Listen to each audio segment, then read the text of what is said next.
Hi everyone, good morning po sa inyong lahat and then God bless po. It's Monday. Ang aga ko rin pong nagising kanina kahit wala pong pasok dito sa aming lugar sa Pangasinan kasi naka-signal number 1 po. Kagabi lang po in-announce. Buti na lang nag-check ako ng message tsaka sa balita. And then ngayon din po sana yung Teachers Day sa school nila Aya. Kaso na-postpone po sa Friday na kasi gawa po ng bagyo. Buti na lang po nag-check talaga ako kagabi. And then siguro mga 8:30 yun in-announce na wala ngang pasok ngayon. Pero wala naman ng ulan ngayon. Madilim lang ang kalangitan. Yung ulan niya kagabi, nag-start na siyang dire-diretso mga 5:30 ng hapon hanggang sa gabi. Pero yung gabing yun is hindi naman dire-diretso yung ulan. Ngayon nga wala nang bakasyong ulan. Bukas may pasok na siguro sila kung wala namang announce. Pero yung cake na binili ko, na ibibigay namin kay teacher ni Aya, bukas papadala ko na po yung kay Aya.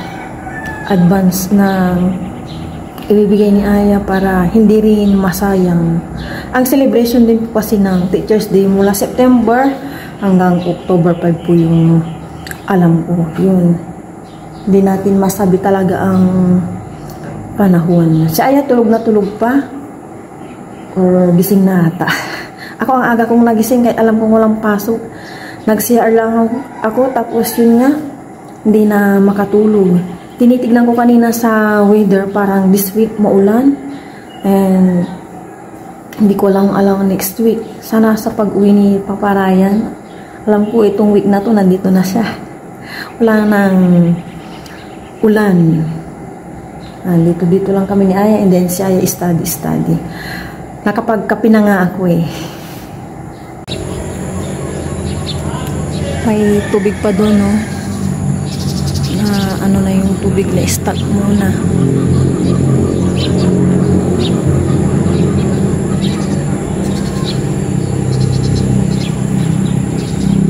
Parang ano pa lang eh, 5:45 pero ano na 6:25 na. Maya punas-punas, walis, diba? Wala naman kaming gagawin ni Aya. Mag-breakfast lang kami siguro ni Aya ng Quaker Oats. Iwas muna sa rice. Sana pumunta ng palengke yung nanay ko para makapagpabili ako ng liver ng chicken tsaka baluna. Ilalahok ko doon sa binili kong sitaw. Sarap po magsambay dito pag ganitong umaga. Napipil mo yung simoy ng hangin. Yan, nakikita mo yung mga nagliliparang maliliit na ibon tsaka kalapati. Pero wala mo ng kalapati ngayon. Yung malaking yan, puno po ng acacia yan. Acacia eh. Bata pa lang ako nandyan na yan. Hanggang ngayon buhay na buhay. Ayan swerte po nila dyan na sisilungan nila. Tsaka may duyan, yan. Mag-breakfast na po kami ni Aya ng Quaker Oats. Naglagay na po dito. Ito po yung Quaker Oats po namin ni Aya is may milk po ito and then a little bit sugar. Nandito si Bella. Sabay niyo po kami sa aming Quaker Oats. Let's, muna kami, rice. Lord, maraming salamat po sa umagang ito. Naway lagi po kami gabayan sa pagbayan. Ilan po, amen. Nandito po si Bella.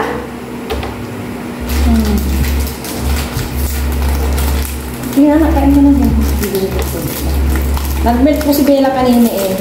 And then, subusubuan ko lang siya ng Quaker Oats kapag gusto na. Ganito lang to Yan.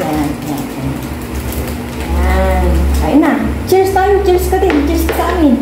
Cheers! Cheers! Cheers! Kamu! Cheers! Oh, cheers! Ako para po sa inyo man po. Diba? Cheers!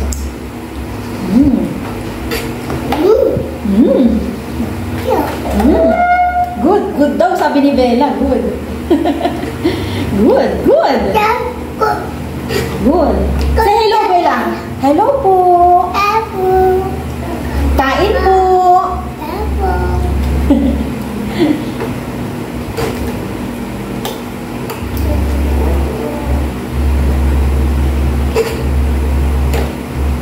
Nagpunta ng bayan si nanay ko, kaya dito muna si Bella. At dyan matutulog si Bella sa ano ko, nanay ko, kila nanay ko. Ako kaya? Ha? Ako kaya? Ka, okay lang mamaya. Pulutin na ni tita. Sige lang. Okay lang. Kainin mo lang kainin. Mamaya tatanggalan ni tita ng plastic para hindi marurumi yung hands mo kaya hindi pa tinatanggal plastic. Masarap? Okay, good? Kainin mo lang kainin. Ma! Ayaw. Good. Ayaw po. Nami ayaw. Nami ayaw. Opo. Kain po. Sabi mo, yayaan mo sila. Lakasan mo, louder. Yabo! Yabo! Kamusta po? Sabi mo. Bastu. Ka. Turuan kita. Ka. Mus. Mus. Ta. Ta. Kamusta? Bastuta. Kamusta po? Ang galing niya! Ang hapa, no?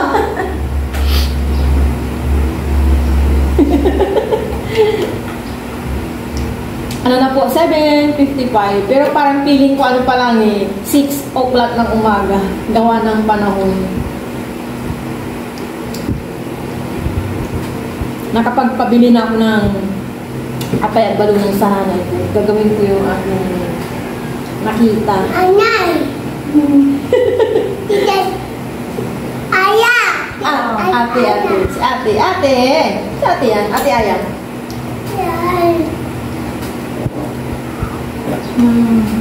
Ay, yan. Kuyan. Yan. Bella, try mo. Dali, tikman mo. Yummy? Matapang ni Bella, no? Pero pag maraming asukal to, for sure, gustong-gusto mo to, Bella. Nakaligo na po kami ni Aya at pinag-i-study ko na po siya. And then may sinit yung kanilang teacher para pag-aralan nila. Kakatapos lang ng ulan, umulan na ngayong umaga. 10:05 na po. Kanina bisi-bisi na akong nilinisan tong aming exhaust fan. Natatanggal pala yung sa may likod niya. Kanina ko lang nalaman.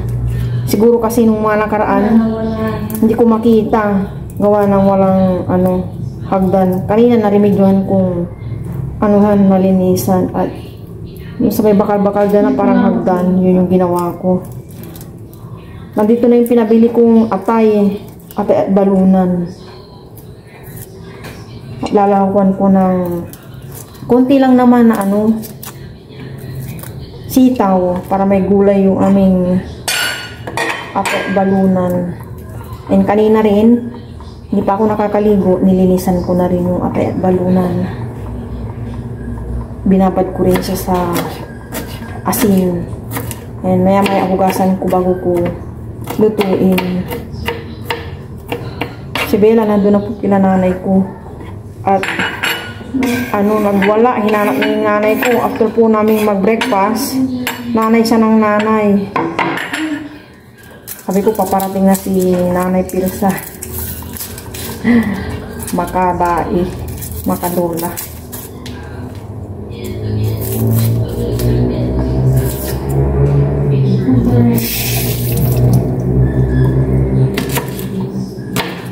Yung lulutoy mo, ma.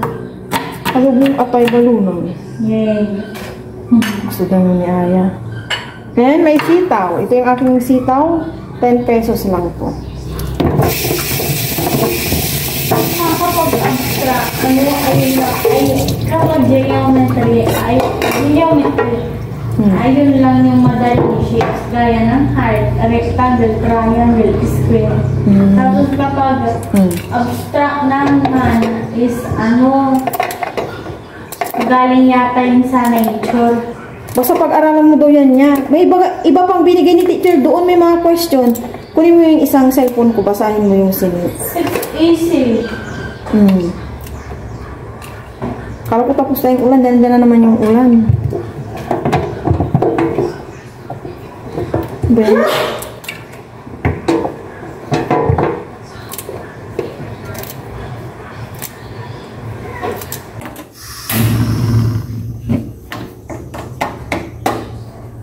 Bagong linis ang aming exhaust fan, o diba?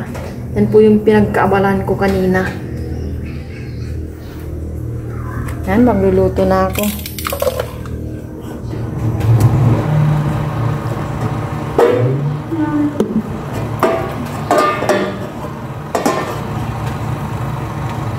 Bakit ya? Lagay ko na itong bawang.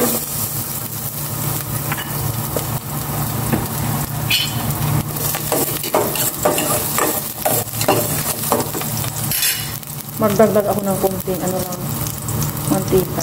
Yun.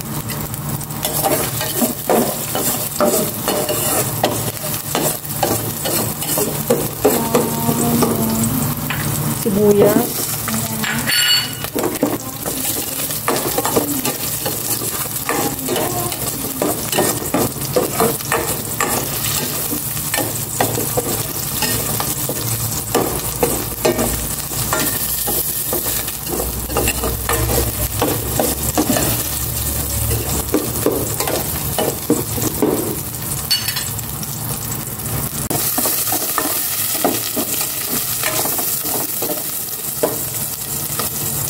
Gisa ko na ito. Sisya lahat. Baluna.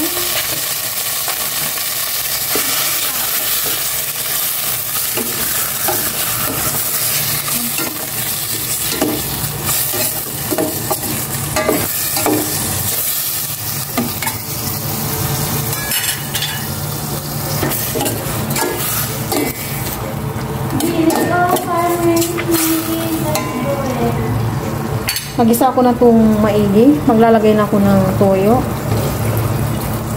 Ayan! Half lang na local cubes and konting suka. Yun. Pero yung toyo parang kulang pa. Yun. Tapos paper. Sabi ni Aya ano lang namin. Adobo. Sabi ko iba naman to.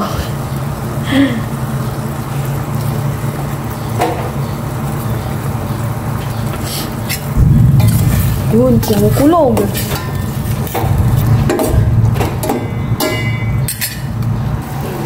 Ilagay ko na tong sitaw. Diba? May gulay yung aming adobong ate balunan. Try ko lang to kung okay din siya. Kaya ko na haluin.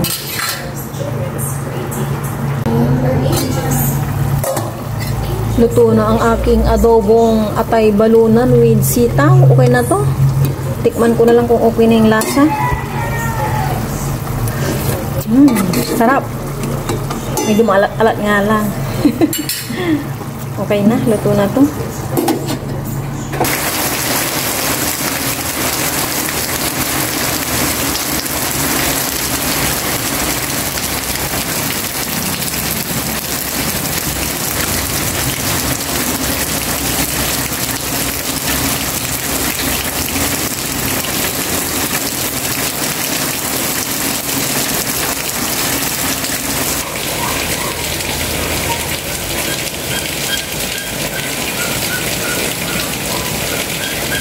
Isang maulan na pananghalian dito sa aming lugar. Kakain na po kami ni Aya ng lunch. Kain po tayong lahat. Pero bago po yun, pray muna po si Aya. Lord, maraming salamat po sa aming lunch. Panabay niyo po ako sa pag-aaral. Panabay niyo po si Mama at si Papa na malayo po sila sa sakit. Yun po, amen. Amen. Thank you, Lord. Nasa it. Yay! Una ka na yan.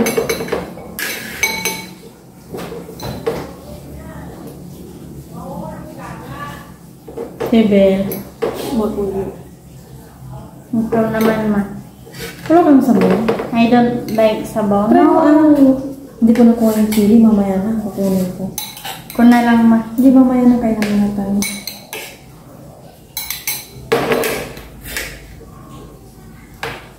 Cheers na. Wala akong makuha. Cheers. Thank you, Lord. Unang Lord. para po sa inyo. Kain po tayo lahat. Ano? Hmm.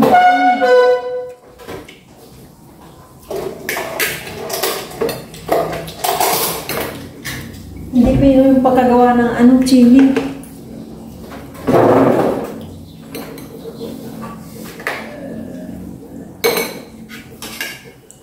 Mahal naman ano to yan? Opo. Hmm. Ang dami yung pagkuwang. Ang ganyan lang. Manghang na din. Nagamit naman ako bigla.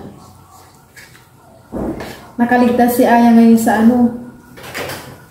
Sa prayer. Yung mini-memorize po kasi ni Aya kahapon na prayer, yun po yung ano nila sa school, yung sa Teacher's Day. Kaya ibang dasal po yun. Kaya niya mini-memorize, bigay ng kanilang advisor. Kasi si Aya po kasi magli-lead ng prayer sa kanilang Teacher's Day sa ano nila advisor. Celebration ng kanilang Teacher's Day. Sana ngayon na-move siya ng Friday. Kaya may mini-memorize si Ayang dasal. Naisip ko sa panaginip ko, mali-mali daw ako ma. Oh. Ang anghang nga. I said it. Pinagalo-halo ko para mag-spicy. I want spicy. Anong lasa ng luto ko yan? Yummy. Ayoko na.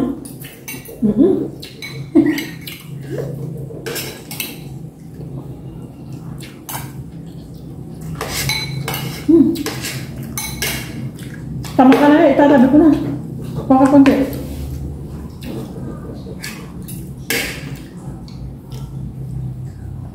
Dapat ginaya ko si Ay, hinalo-halo ko.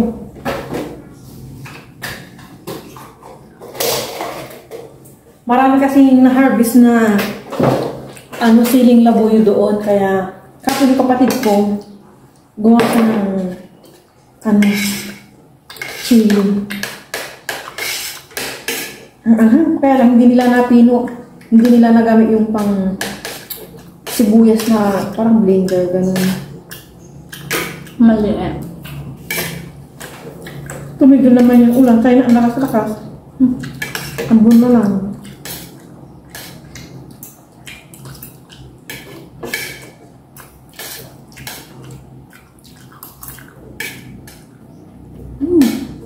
Anghang.